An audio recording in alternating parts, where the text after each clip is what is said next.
नमस्कार, मैं Preeti Agarwal, assistant professor chemistry in government college Kekri. बच्चों, हम बीएससी फाइनल ईयर में केमिकल काइनेटिक्स के बारे में पढ़ रहे थे, जिसमें आप कॉम्प्लिकेशंस इन रिएक्शन काइनेटिक्स देख रहे थे। आपने लास्ट टॉपिक में इसमें रिवर्सेबल और अपोजिंग रिएक्शन और दूसरा कंसेक्यूटिव रिएक्शंस के बारे में पढ़ा। रिवर्सेबल रिएक्शंस वो रिएक्शंस जो दोनों डायरेक्शन में चल रही हैं तथा जिनमें प्रत्यक्ष अभिक्रिया होती है, और वहाँ हमने एग्जाम्पल भी देखा था जिसमें फर्स्ट एक रिवर्सेबल रिएक्शन हमने ली थी जो कि फर्स्ट ऑर्डर रिएक्शन है, रिएक्टेंट के केस में भी और प्रोडक्ट के केस में भी। और दूसरा इसी तरह हमने देखा कंसेक्यूटिव रिएक्शंस वे अभिक्रियाएँ हैं जिसमें जो एक सतत श्रृंखला में चलती हैं, जिसमें एक अभिक्रिया का प्रोडक्ट दूसरी अभिक्रिया के लिए रिएक्टेंट का काम करता है। और इसका सबसे अच्छा एग्जाम्पल हमने पढ़ा था रेडियो एक्टिव रिएक्शंस।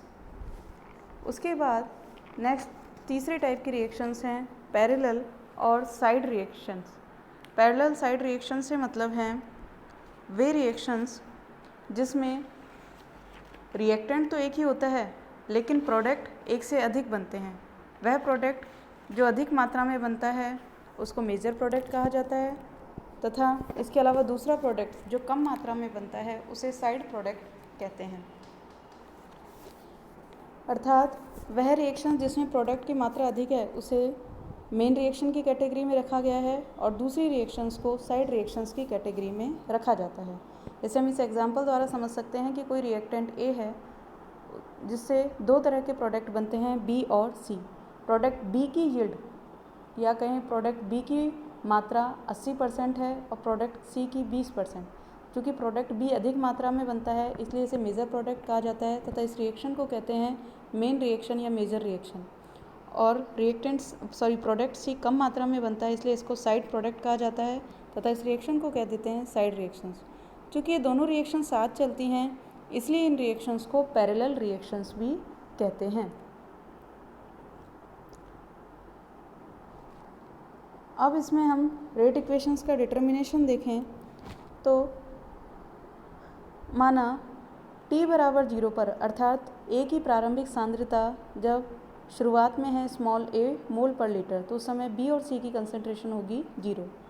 t समय पर सांद्रता रह जाती है A की a माइनस एक्स, B की है y तथा C की है z।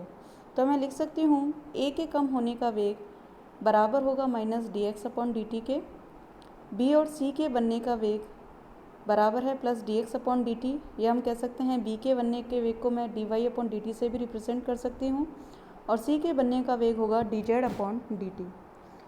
चूँकि प्रोडक्ट बी सी दोनों रिएक्टेंट ए से बन रहे हैं तो मैं कह सकती हूँ कि ए की रिएक्शन वेलोसिटी dx/dt बराबर होगी dy/dt के प्लस dz/dt।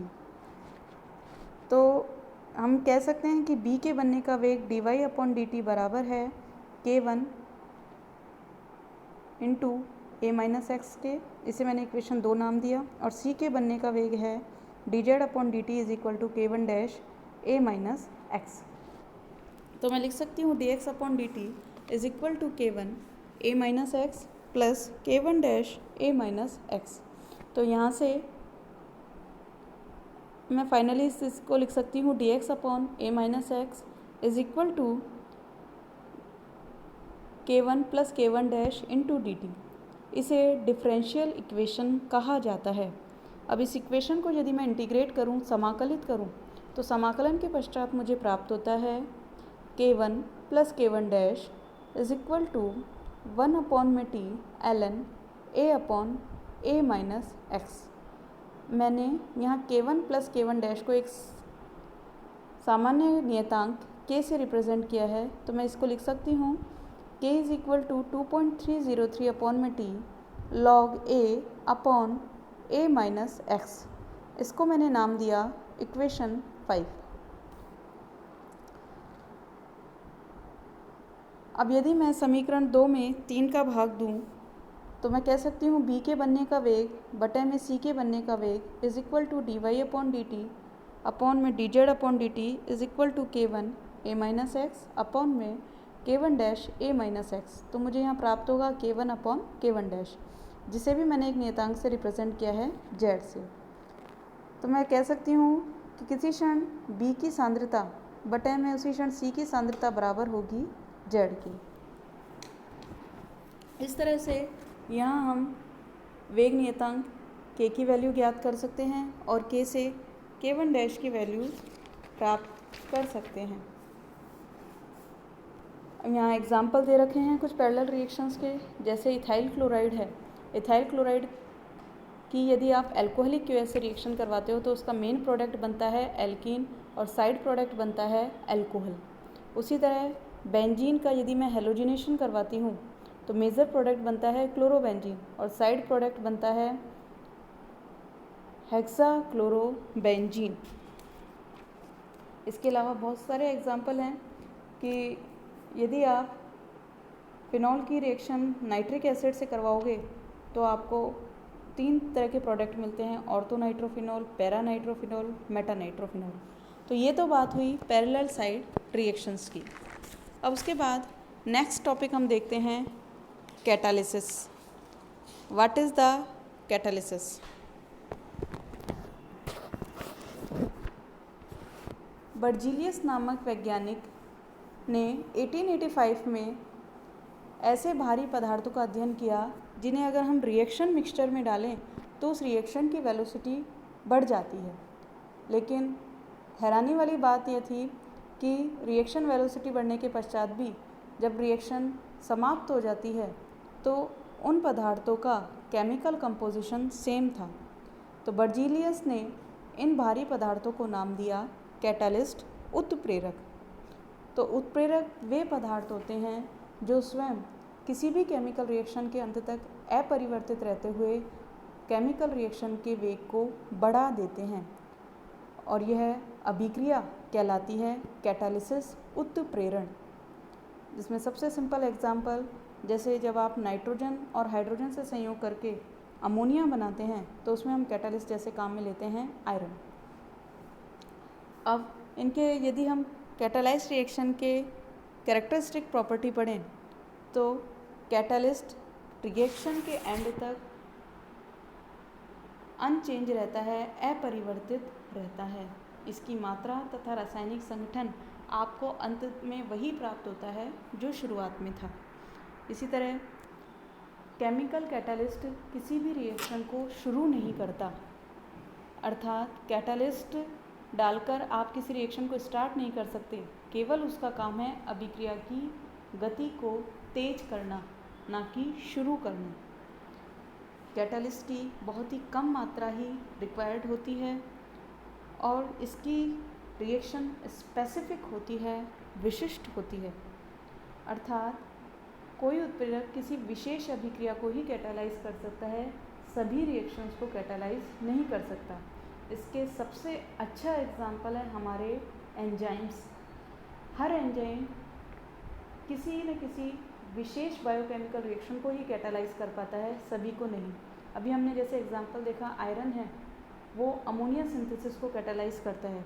अगर आप आयरन का यूज़ किसी दूसरी तरह की रिएक्शन में करोगे तो वहाँ वो कैटालिस्ट का काम नहीं करेगा। इसके अलावा कैटालिसिस रिएक्शन के दौरान साम्यावस्था अपरिवर्तित रहती है और हर कैटालिस्ट एक निश्चित ताप पर ही कैटालिटिक रिएक्शन दिखाता है। उस टेम्परेचर को कहते हैं ऑप्टिमम टेम्परेचर। अर्थात अगर आपने इससे अधिक टेम्परेचर किया तो कैटालिस्ट की फिज़िकल स्टेट में चेंज हो जाता है, जिसके कारण उसकी रिएक्टिविटी कम हो जाती है। तो वह ताप जिस पर कैटालिटिक रिएक्शन मैक्सिमम होती है, हाईएस्ट होती है, उसे कहा जाता है ऑप्टिमम टेम्परेचर, जो हर कैटालिस्ट का स्पेसिफिक होता है। ये तो बात आई कैटालिस्ट की कैरेक्टरिस्टिक प्रॉपर्टीज़ की। उसके बाद नेक्स्ट है टाइप ऑफ कैटालिस्ट, उत्प्रेरकों के प्रकार। तो कैटालिटिक रिएक्शंस को निम्न भागों में बांटा गया है। पहला है पॉजिटिव कैटालिस्ट। पॉजिटिव कैटालिसिस से मतलब है वे कैटालिस्ट जिनके रिएक्शन मिक्सचर में डालते ही रिएक्शन वेलोसिटी फास्ट हो जाती है, वो रिएक्शन तेज़ी से होने लगती है, उन्हें कहते हैं पॉजिटिव कैटालिस्ट। और इस रिएक्शन को कहा जाता है पॉजिटिव कैटालिसिस रिएक्शंस। धनात्मक उत्प्रेरण रिएक्शंस दो प्रकार की होती है, होमोजेनस और हेट्रोजेनस। होमोजेनस कैटालिटिक रिएक्शन में यदि प्रयुक्त किया जाने वाला कैटालिस्ट वही फिजिकल स्टेट रखता है जो रिएक्टेंट की होती है, तो उन तरह के रिएक्शंस को कहते हैं homogeneous catalytic reactions. For example, in lead chamber process we use nitric oxide in production of sulphide या कहें सल्फर ट्राईऑक्साइड गैस, जिसमें सल्फर डाइऑक्साइड गैस ऑक्सीजन से रिएक्शन कर रही है नाइट्रिक ऑक्साइड के प्रेजेंस में और बनाती है सल्फर ट्राईऑक्साइड। उसी तरह सुक्रोज का जब हाइड्रोलिसिस किया जाता है तो उसमें सल्फ्यूरिक एसिड जो प्रयुक्त किया जा रहा है वो है लिक्विड। ग्लूकोज का भी हम एक्वेटिक सॉल्यूशन लेते हैं, वो भी लिक्विड फेज में है और पानी भी लिक्विड फेज में है। तो ये एग्जांपल हुए होमोजेनस कैटालिटिक रिएक्शंस के। अब इसी तरह दूसरा टाइप है हेट्रोजेनस कैटालिटिक रिएक्शंस, जिसमें कैटालिस्ट और रिएक्टेंट डिफरेंट फेज में होते हैं। फॉर एग्जांपल, यदि आप हाइड्रोजन और ऑक्सीजन के संयोग से पानी बना रहे हैं तो उसमें जो प्लेटिनम यूज़ हो रहा है वो सॉलिड स्टेट में है, जबकि हाइड्रोजन और ऑक्सीजन गैसेस स्टेट में है। तो दोनों की फेज़ डिफरेंट हो गई, इसलिए इसे कहा जाता है हेट्रोजेनस कैटालिटिक रिएक्शंस। इसके अलावा हाइड्रोजनेशन ऑफ वेजिटेबल ऑयल्स में आप निकल का यूज़ लेते हैं जो सॉलिड फेज में है। ओस्टवाल्ड प्रोसेस में नाइट्रिक ऑक्साइड के सिंथेसिस में हम यूज़ में लेते हैं प्लेटिनम जो कि सॉलिड फेज में है, जबकि उस रिएक्शन में काम आने वाले रिएक्टेंट अमोनिया और ऑक्सीजन दोनों गैसेस स्टेज में होते हैं। ये हुआ पॉजिटिव कैटालिटिक कैटालिस्ट। फिर नेक्स्ट है नेगेटिव कैटालिस्ट। वे बाह्य पदार्थ, वे कैटालिस्ट जो रिएक्शन वेलोसिटी को कम कर देते हैं उन्हें कहते हैं नेगेटिव कैटालिस्ट। इन्हें दूसरा नाम भी दिया गया है इनहिबिटर, संदमक। जैसे सबसे वेल नोन एग्जाम्पल आपने सुना होगा कि पेट्रोल में हम एंटी नॉकिंग एजेंट डालते हैं टेट्रा एथिल लेड। वो पेट्रोल के अपस्फोटन को रोकने के लिए नेगेटिव कैटालिस्ट की तरह काम करता है। अब ये तो हुए पॉजिटिव और नेगेटिव कैटालिस्ट। उसके बाद तीसरा प्रकार इसमें आता है ऑटो कैटालिसिस। ऑटो कैटालिस्ट कौन होते हैं? जब किसी रिएक्शन में बनने वाला प्रोडक्ट उस रिएक्शन के लिए कैटालिस्ट की तरह काम करता है तो उसे कहा जाता है ऑटो कैटालिसिस, और इस प्रोसेस को कहते हैं auto catalysis reactions. For example, जब परमैंगनेट आयन ऑक्जेलिक एसिड से रिएक्शन करता है तो बनने वाला मैग्नीज +2 इस रिएक्शन के लिए ऑटो कैटालिस्ट के रूप में काम करता है। उसी तरह जब एस्टर वाटर से रिएक्ट करता है तो इस रिएक्शन में बनने वाला एसिटिक एसिड ऑटो कैटालिस्ट की तरह काम करेगा। अब फोर्थ है, लास्ट है इसमें इंड्यूस्ड कैटालिस्ट। जब एक केमिकल रिएक्शन दूसरी केमिकल रिएक्शन के लिए कैटालिस्ट की तरह काम करे तो उसे कहा जाता है induced catalysis reactions. For example, यदि आप वायु की प्रेजेंस में सोडियम सल्फाइड का ऑक्सीडेशन करवाते हो तो सोडियम सल्फेट बनता है। लेकिन यदि आप और इसी तरह सोडियम आर्सेनाइड का आप वायु में ऑक्सीडेशन करवाओगे तो ऑक्सीडेशन नहीं होगा। लेकिन यदि आप पहले सोडियम सल्फाइड का ऑक्सीडेशन करवा के तुरंत सोडियम आर्सेनाइड का ऑक्सीडेशन करवाते हैं तो वह सोडियम आर्सेनेट में कन्वर्ट हो जाता है। इस तरह ये तो हुए क्लासिफिकेशन ऑफ कैटालिस्ट। इसी तरह बहुत सारे एग्जांपल हैं जिसमें जैसे जिगलर नाटा कैटालिस्ट जो आप किस में काम में लेते हैं? एल्कीन के पॉलीमराइजेशन में, जिससे आप पॉलीथीन बनाते हैं। जिगलर नाटा कैटालिस्ट होता है ट्राई अल्काइल एल्यूमिनियम और टाइटेनियम टेट्राक्लोराइड। कैटालिटिक रिएक्शंस में कैटालिस्ट काम क्या करता है?